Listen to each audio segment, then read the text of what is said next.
خداوندا به درگاهت بنالم، همیشه هستی تو آگاه ز حالم. خداوندا گناهانم ببخشا، که من یک بنده آشفته حالم. به یادت اشک دیده هر صباح هست، مرا در هر قدم چندین گناه هست. نمایم طاعت و توبه بیارم، که نام پاک تو پشت و پناه است. دلم چون موج بحر طغیان دارد، امید از رحمت رحمان دارد. به کار نیک همیشه جهد سازید، که روز عمر ما پایان دارد.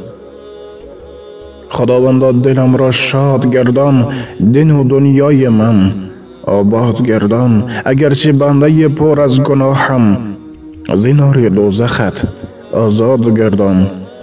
به وسواس لعین رفتار کردم، گناه بالای هم تکرار کردم. خدایا توبه من را قبول کن، پشیمانی از آن کردار کردم. خدایا توبه من را قبول کن، پشیمانی از آن کردار کردم. خداوندا به درگاهت بنالم، همیشه هستی تو آگاه ز حالم. خداوندا گناهانم ببخشا، که من یک بنده آشفته حالم.